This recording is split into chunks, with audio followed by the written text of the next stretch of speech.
오늘 우리에게 주시는 하나님 말씀 보겠습니다. 에베소서 5장입니다. 15절로 21절 315면입니다. 신약성경 315면 에베소서 5장 15절로 21절 우리 다 같이 읽겠습니다. 그런즉 너희가 어떻게 행할지를 자세히 주의하여 지혜 없는 자같이 하지 말고 오직 지혜 있는 자같이 하여 세월을 아끼라. 때가 악하니라. 그러므로 어리석은 자가 되지 말고 오직 주의 뜻이 무엇인가 이해하라. 술 취하지 말라. 이는 방탕한 것이니 오직 성령으로 충만함을 받으라. 시와 찬미와 신령한 노래들로 서로 화답하며 너희의 마음으로 주께 노래하며 찬송하며 범사에 우리 주 예수 그리스도의 이름으로 항상 아버지 하나님께 감사하며 그리스도를 경외함으로 피차 복종하라. 아멘. 자, 우리 옆 사람과 인사를 나눌 텐데 이렇게 좀 인사하실까요? 오늘도 믿음으로 승리한 당신을 축복합니다.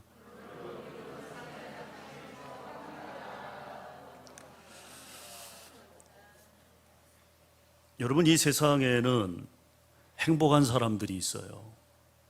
또 아주 그 행복에 젖어 사는 사람들이 있죠. 근데 그런 사람들의 특징을 보게 되면 아주 핵심적인 특징 하나가 발견이 됩니다. 그것이 뭐냐면 그들은 감사하는 사람들이라는 거죠. 행복한 사람들은 그들의 삶 속에 감사가 있다는 거예요. 감사하며 사는 사람처럼 행복한 사람은 없습니다. 그런데 문제는 뭡니까? 이 감사가 쉽지 않다는 거예요. 쉽지 않다. 사실 우리 그리스도인들은 참 감사가 익숙합니다. 우리는 매 주일마다 하나님의 은혜에 감사하잖아요. 또 그렇게 고백하지 않습니까? 그러나 보통 사람들은 참 이 감사를 잘 못하고 어려워하는 것을 볼 수 있어요. 왜 감사가 쉽지 않은가를 보게 되면 대부분의 사람들의 생각 속에 이런 생각이 있다는 거죠. 감사에는 반드시 조건이 있어야 한다. 조건이 있어야 감사를 한다고 생각을 합니다. 즉 어떤 사람이 감사한다면 거기에는 반드시 이유가 있고 내가 감사하지 못하는 것도 그럴 만한 이유가 있다는 거죠. 대개 보통 사람들은 그렇게 생각한다는 것입니다. 감사에는 뭐가 있어야 한다? 조건이 있어야 한다. 이유가 있어야 한다. 여러분, 그렇다면 만약 우리에게 감사할 조건이 없다면 평생 감사하지 않고 살 것입니까? 미국의 어느 도시의 공장에서 일하는 가난한 한 청년이 더운 여름에 간단한 점심 식사를 하기 위해서 맥도날드 햄버거 파는 가게로 들어갔어요. 햄버거 하나를 샀습니다. 그걸 가지고 밖으로 나와서 땀을 닦으며 그늘에 앉아 서둘러 그것을 먹기 시작했습니다. 이때 자동차 한 대가 햄버거 가게 앞에 멈추더니 한 여자가 내려요. 그 여자가 햄버거 가게로 가서 햄버거를 사가지고 그 차 안에 앉아있는 남자에게 그 햄버거를 갖다 줍니다. 그러자 그 남자가 그 햄버거를 받아서 먹는 거예요. 그 모습을 본 청년은 그 모습이 부러웠어요. 그래서 부러운 눈으로 그 남자를 쳐다보며 이렇게 생각했습니다. 아, 참 부럽다. 나도 옆에서 챙겨주는 비서가 있다면 저렇게 자동차 안에서 편히 햄버거를 먹을 수 있을 텐데. 한편 자동차 안에서 햄버거를 먹고 있던 남자는 벤치에 앉아 자유롭게 햄버거를 먹고 있는 그 젊은 청년을 바라보면서 이렇게 생각하고 있었습니다. 아, 부럽다. 저 청년이 부럽다. 나도 저 청년처럼 저렇게 벤치에 앉아 맑은 공기를 마시며 자기가 먹고 싶은 것을 먹을 수 있으면 얼마나 좋을까. 이유인즉 자동차 안에 탄 이 사람은 다름 아닌 다리를 못 쓰는 1급 장애인이었던 거죠. 그는 보행이 불가능하기 때문에 그의 아내가 대신 햄버거를 사다 준 거예요. 어떻습니까? 우리는 종종 감사의 이유를 상대방으로부터 찾으면서 남들은 감사할 이유가 많은데 나는 없다, 그렇게 생각합니다. 아유, 저 집은 참 감사할 거리가 많어. 근데 나는 없어.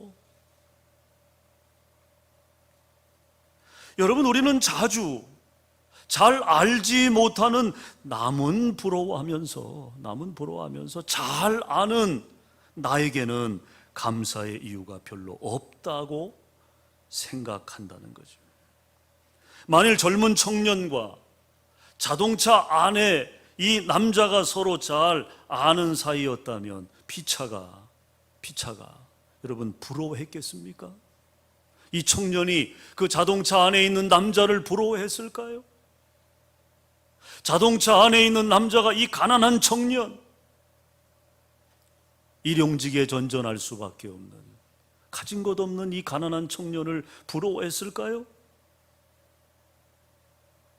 그런데 사실 여러분, 이 두 사람에게는 각자 나름대로 다 감사할 이유가 있었다는 것입니다. 청년은 젊어서 감사할 이유가 있었어요. 젊음이 있잖아요. 젊음이라고 하는 게 뭡니까? 가능성 아닙니까? 젊기 때문에 뭐든지 할 수 있잖아요. 뭐든지. 그러니까 이 청년은 자신의 젊음을 감사할 수 있었고, 자동차 안의 남자는 좋은 아내를 만나서 아내가 그렇게 서포트해주고 필요한 것 챙겨주고 얼마나 감사해요. 그러니까 좋은 아내가 곁에 있는 것에 대해서 감사할 이유가 있었다는 거죠. 청년은 자동차 안의 남자처럼 장애를 가지고 있지 않음에 대해서 감사할 수 있었고, 자동차 안의 남자는 청년처럼 가난하지 않음에 대해 감사할 수 있었습니다. 그러니까 알고 보면 둘 다 뭐가 있는 거예요? 감사할 이유가 있는 거죠. 이유가. 오늘 하나님은 맥주절을 통해서 우리에게 얼마나 감사할 이유가 많은지 찾기 원하시고 알기 원하시는 줄로 믿습니다. 그러므로 오늘 말씀은 단지 옛날 구약시대의 절기를 말하자는 것이 아니에요. 우리에게 베풀어 주신 하나님의 은혜가 얼마나 엄청난가를 발견하라는 것입니다. 발견하라. 하나님의 은혜, 내 안에 부어진 은혜, 내가 지금 누리고 있는 그 하나님의 은혜를 발견하라는 거예요. 발견하라. 여러분, 이 맥주절의 히브리 단어는 카치르라고 하는데, 이것은 수확하다, 추수하다 하는 그런 뜻의 단어입니다. 이스라엘 백성이 보리를 추수하고 하나님께 감사의 제사를 드린 절기가 바로 이 맥주절이죠. 이스라엘의 3대 절기 가운데 하나입니다. 이스라엘 백성의 농사절기에 있어서 보리는요, 가장 먼저 수확하는 곡식입니다. 가장 먼저. 보통 5월 전후에, 즉 4월과 6월 그 사이에 보리 수확을 하게 되죠. 농부의 심정에서 누렇게 익은 보리를 보면 얼마나 사랑스럽겠어요. 사실 농부만이 이 심정을 알지 않습니까? 내가 땀 흘려 수고해서 열린 열매들을 바라보면 얼마나 여러분 뿌듯해요. 예? 그 열매가 얼마나 사랑스럽습니까? 물론 심고 가꿀 때는 힘들죠. 그러나 그 고생과 수고 뒤에 열린 열매를 보게 되면 그 열매가 너무나 사랑스럽고 귀히 여겨지는 것입니다. 아름답게 자라 열매 맺는 것을 보면 마치 잘 자란 자식 보듯이 사랑스러울 겁니다. 그런데 이 아름다운 곡식을 하나님도 사랑하신다는 거예요. 따라합시다. 이 아름다운 곡식을 하나님도 사랑하신다. 우리도 사랑하지만 하나님도 사랑하신다, 그 말이죠. 그래서 하나님께서 그것을 내게 드리라, 내게 바치라 명령하신 거예요. 출애굽기 23장 19절입니다. 거기 말씀해 보면 네 토지에서 처음 거둔 열매에 가장 좋은 것을 가져다가 너의 하나님 여호와의 전에 드릴지니라. 첫 열매를 가져다가 하나님 전에 드리라는 것입니다. 여러분, 우리는 이 말씀에서 초실절, 맥추절의 감사의 특징을 발견하게 됩니다. 그것은 하나님이 우리에게 감사하라 명하실 때 우리가 모든 곡식과 열매를 다 추수한 다음에 감사하라는 것이 아니에요. 다른 것은 아직 익지도 않았고 겨우 보리 추수가 끝났는데 바로 그 풋풋한 작은 보리 한 단 가지고 하나님께 나와 감사하라는 것입니다.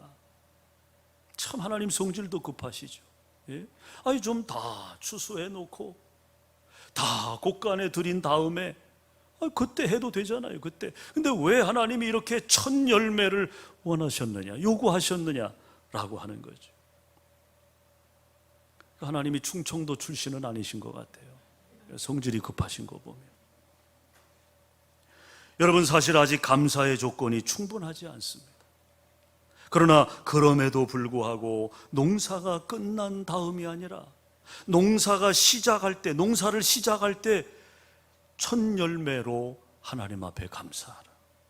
여러분, 이것이 맥추절 감사의 정신이라고 하는 것입니다. 처음 것을 드리라, 처음 것을. 또 하나님이 초실절, 맥추절에 감사하라는 의미는 이것만이 아니에요. 이것만이.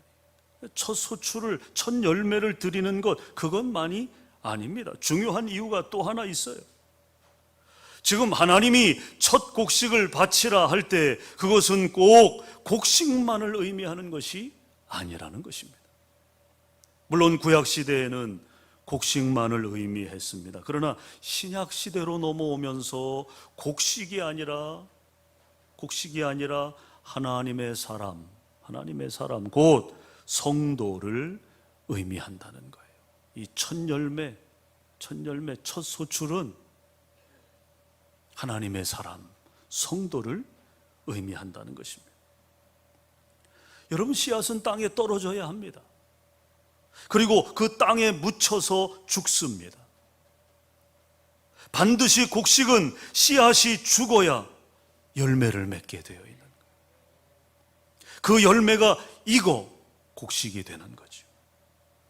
마찬가지로 곡식이 익어가는 이 과정은 우리가 성령 안에서 그리스도인이 되는 영적 과정과 같다는 것입니다. 여러분, 곡식도 다 여러분 그 과정이 있잖아요. 그 단계가 있잖아요.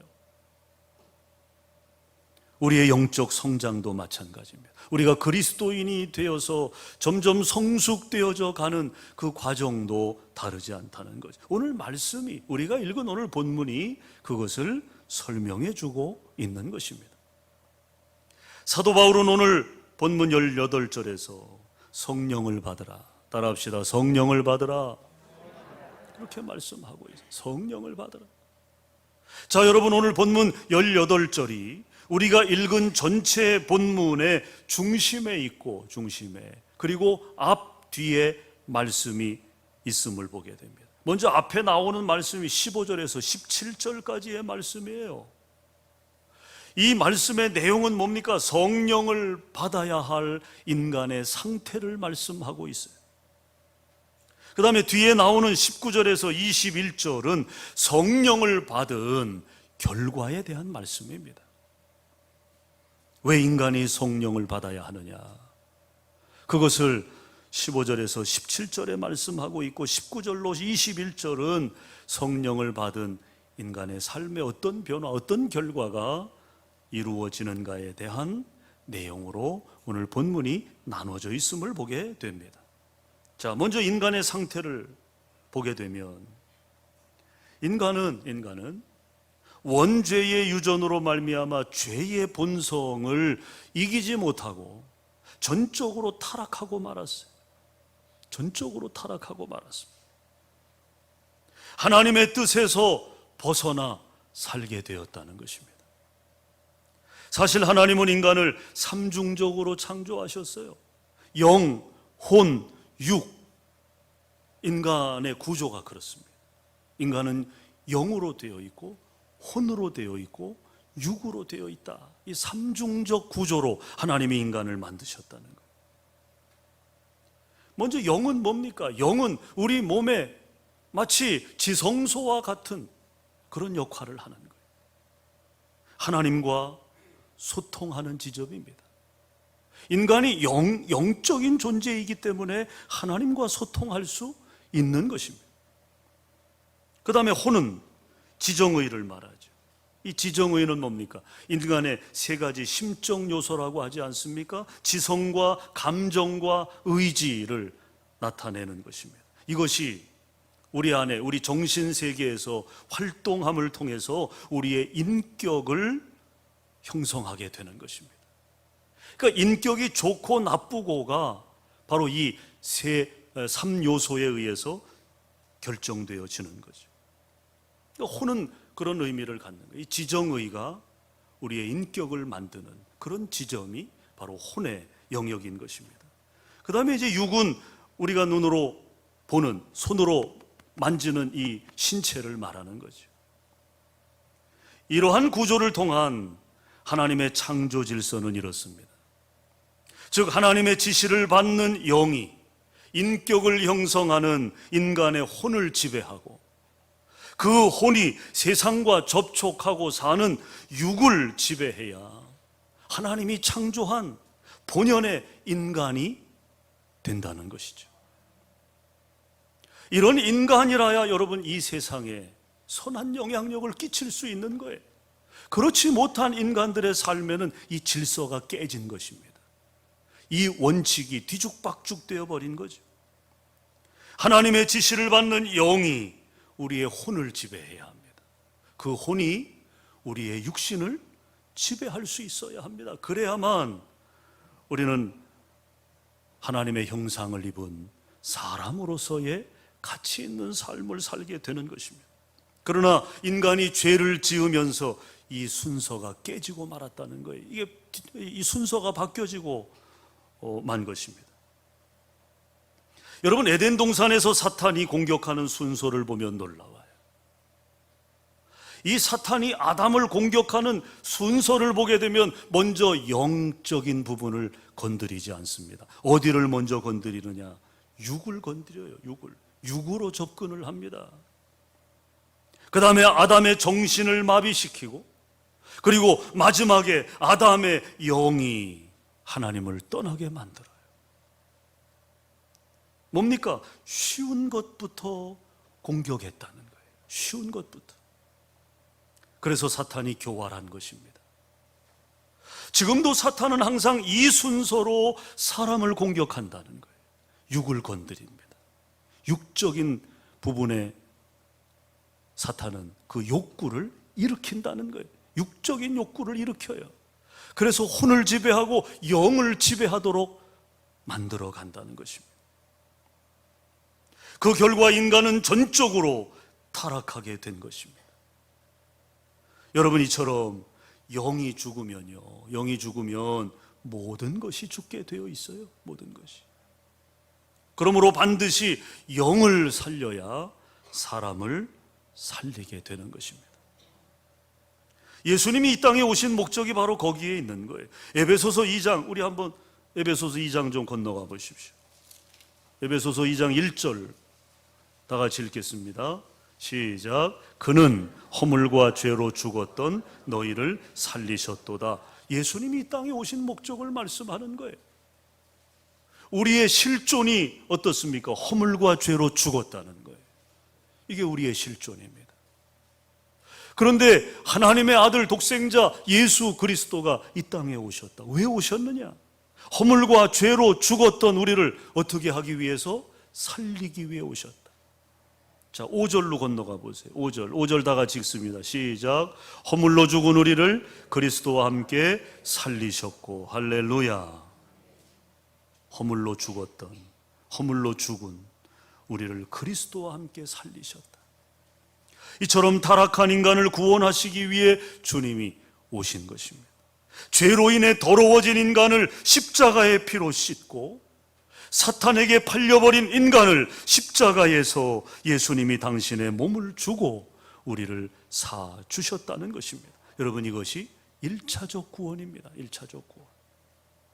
그런데 예수님께서 사명을 다하고 하늘로 올라가시면서 또 한 가지 구원을 우리에게 허락해 주셨어요. 그것이 바로 성령님을 통한 구원입니다.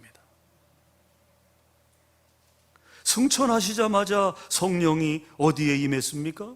마가의 다락방에 임했습니다.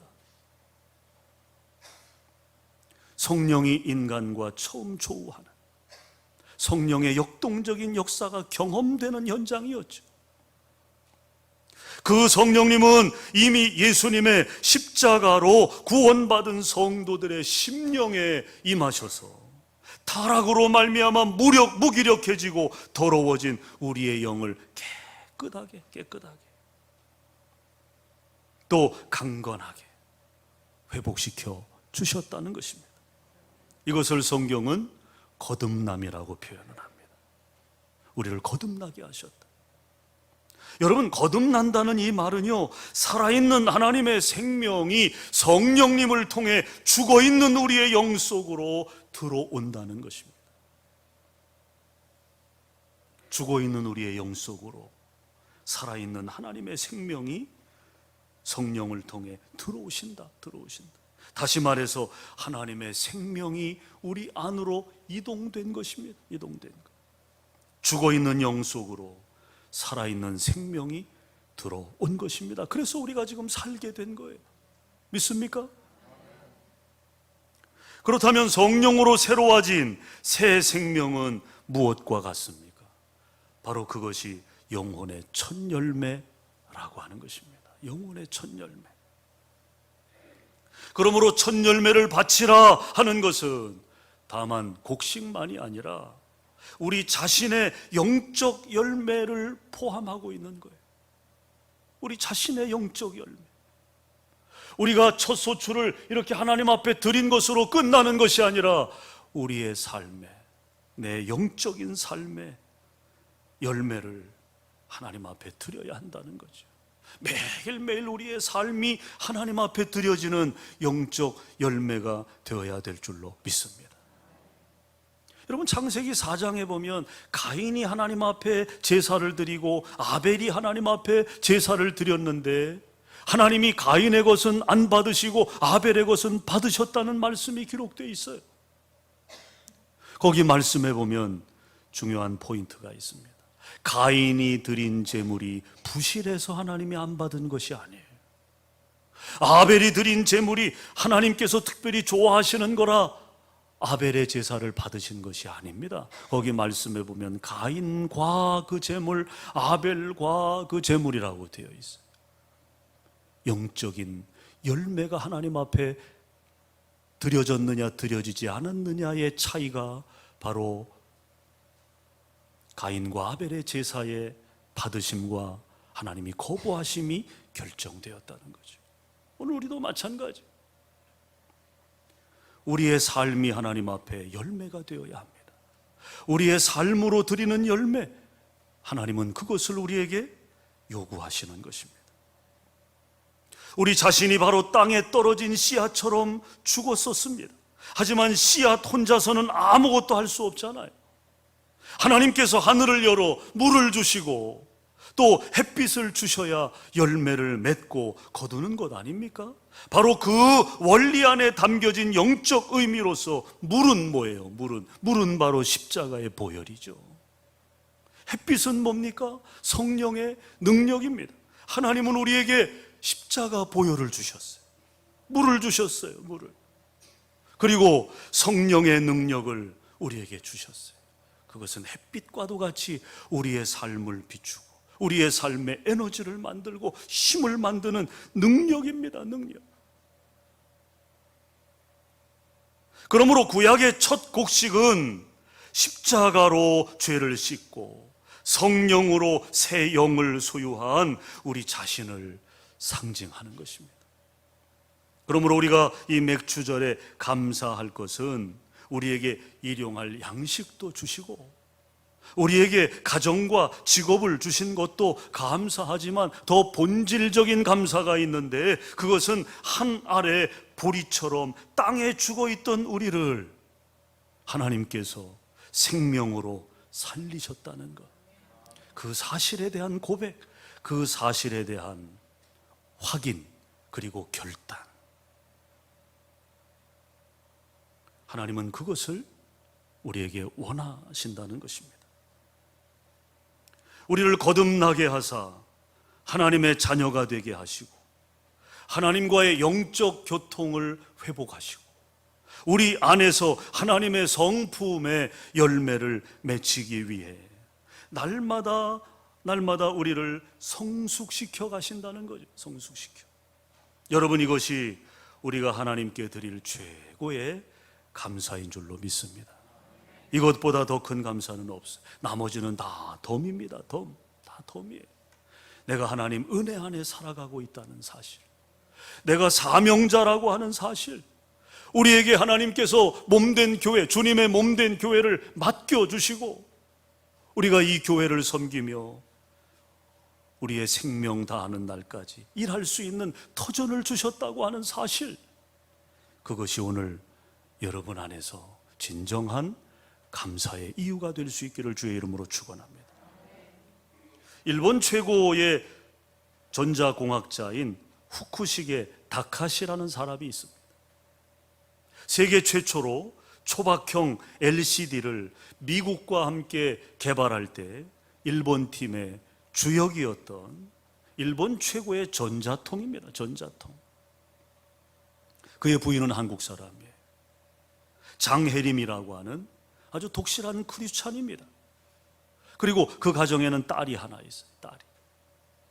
이 장혜림 씨가 자신의 남편의 손을 끌고 몇 번 교회에 데리고 가서 예배에 참석은 했습니다만은, 그러나 이 후쿠시게 다카시는 무신론자입니다. 무신론자. 부인 따라 몇 번 교회는 갔지만 그러나 예수를 영접하지 않았어요. 그가 53세 되던 해인 2004년 2월 21일 토요일입니다. 그에게 참으로 불행한 사건이 일어납니다. 아내와 몇몇 일행과 함께 스키장에 놀러 갔다가 갑자기 뇌졸중으로 쓰러지면서 의식불명 상태가 됩니다. 2주가 지나도 의식이 돌아오지 않아요. 의사의 소견은 회복불능, 이대로 죽든지 아니면 기적적으로 의식이 돌아와도 평생 식물인간으로 살아야 한다는 소견입니다. 그의 아내는 어찌할 바를 몰라 하나님께 매달려 기도합니다. 기도 외에는 달리 방법이 없잖아요. 하나님 살려주세요. 하나님 앞에 간절히 기도합니다. 그리고 자신이 가지고 있던 스테인레스 재질의 십자가가 있었는데 그 십자가를, 남편이 누워있는 그 병실 침대 머리 위쪽 그 벽에 그 십자가를 걸어놨어요. 그런데 의식불명 21일째 되던 날 놀라운 일이 벌어진 거예요. 놀라운 일이. 벽에 걸려있던 스테인레스 십자가가 떨어지면서 누워있던 의식불명의 이 후쿠시게 다카시의 이 머리에 그 스테인레스 십자가가 떨어진 거예요. 그 순간 의식이 돌아온 거예요. 그 십자가가 그의 머리에 닿는 순간 그의 의식이 돌아온 거예요. 의식이. 십자가가 그의 몸에 닿자마자 뇌파 그래프가 움직이기 시작했고요. 눈을 뜨는 기적이 일어나게 된 것입니다. 그리고는 아내를 알아보고 그가 건넨 첫 마디가 기가 막힌 말이었어요. 여보, 내가 예수님을 만났어. 이게 그의 첫 마디였습니다. 여보, 내가 예수님을 만났어. 예수님은 나를 53년이나 기다렸어. 모든 것이 다 준비되어 있었는데 나만 몰랐어. 나만. 이게 21일 만에 의식이 돌아와서 아내에게 건넨 그의 첫 마디였던 것입니다. 내가 예수님을 만났다. 예수님은 53년이나 나를 기다려주셨다고. 모든 게 다 준비되어 있었는데 나는 몰랐다고. 마지막 그가 예수님과 헤어지면서 들은 말씀이 있습니다. 이렇게 말씀하셨다는 거예요. 내가 너를 살려주는 이유는 이것이다. 네가 가진 모든 재능을 살려서 눈이 있어도 보지 못하고 귀가 있어도 듣지 못하는 사람들에게 내가 살아있는 것을 전해라. 내가 기뻐하는 성도를 세우고 키워라. 지금 전쟁이 지구 곳곳에서 일어나 아이들을 죽이는데 아이들을 더 이상 다치게 해서는 안 된다. 아이들을 소중히 여기고 그 아이들한테 복음을 전해야 한다.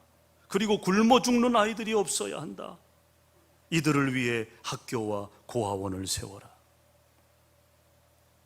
이게 주님을 만나고 그리고 주님과 헤어지면서 주님이 그에게 건넨 말이었다는 거죠. 그 헤어짐이 이제 그의 의식이 회복되는, 돌아오는 그 타임이었겠죠. 그리고 예수님이 다카시를 꼭 안아주었다고 합니다. 그 간증의 내용을 담아 저술한 책이 지금 기독교 서점에 가보면 육이 죽고 영이 산 사람, 후쿠시게 다카시라는 제목으로 그 간증집이 기독교 서점에 나와 있어요. 그 이후 후유증으로 몸 한쪽을 못 쓰는 불편함은 있었지만 그러나 그는 놀라운 성령의 사람이 되었다는 것입니다. 여러분, 하나님은 지금도 살아계심을 믿습니까? 하나님은 지금도 구원의 역사를 이루어 가고 계심을 여러분 믿으시기를 바랍니다. 지금도 죽을 수밖에 없는 사람 기적적으로 살려내시는 줄로 믿습니다. 여러분, 우리가 지금 여기 살아있는 이유는 바로 이 은혜 때문이라는 거죠. 이 하나님의 은혜 때문에 오늘 우리가 살아있는 거예요.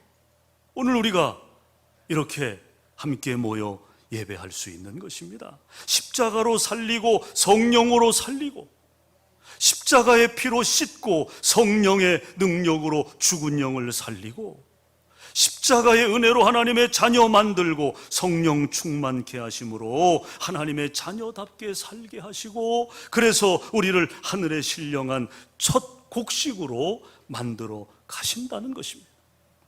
그것이 우리가 이 땅에 살아있는 이유라고 하는 거죠. 그렇다면 이런 큰 은혜를 받은 우리는 어떻게 해야 합니까? 바울은 오늘 본문 19절, 20절 말씀에서 두 가지를 말하고 있습니다. 바로 찬양과 감사입니다. 찬양과 감사. 자, 우리 19절, 20절 한번 다 같이 읽어볼까요? 시작. 다시요, 다시. 네, 다 같이 19절, 20절 시작.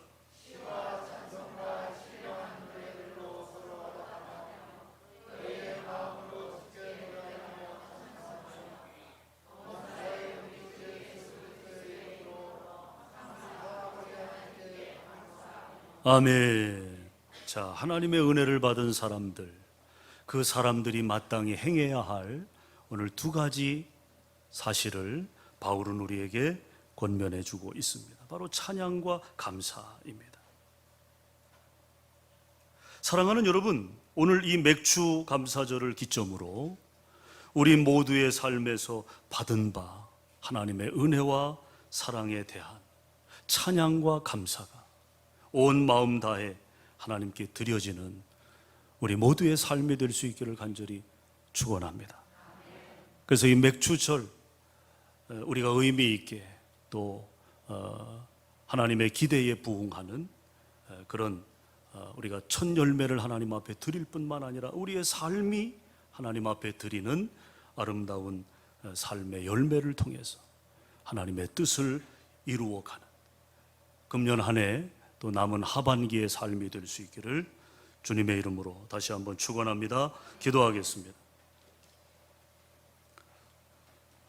살아계신 하나님, 오늘 맥주 감사절을 지키며 그 의미 속에 담긴 첫 소출의 의미를 함께 나누었습니다.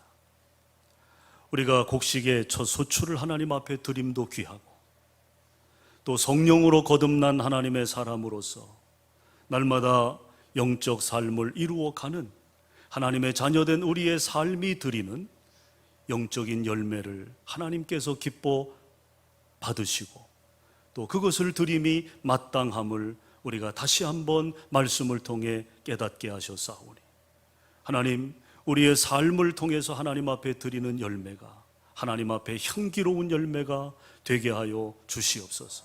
이 땅의 그리스도인들이 영적 열매를 통해서 하나님 이 세상을 변화시켜 가게 하옵시고 죽어가는 수많은 영혼들, 죄의 노예되어 살아가는 무지몽매한 심령들을 하나님께로 인도하며 성령 안에서 거듭나게 하며 그들의 삶이 구원받은 그리스도인의 삶으로 변화되어지는 그 놀라운 역사적 사건을 만들어 가는데 오늘 하나님의 사람들이 그 중심에 설 수 있도록 도와주시고 우리 소태교회를 통한 이 구원의 놀라운 역사가 날마다 우리 안에서 간증되게 하시옵소서. 이루실 줄 믿사옵고 예수님 이름으로 축복하며 기도하옵나이다. 아멘.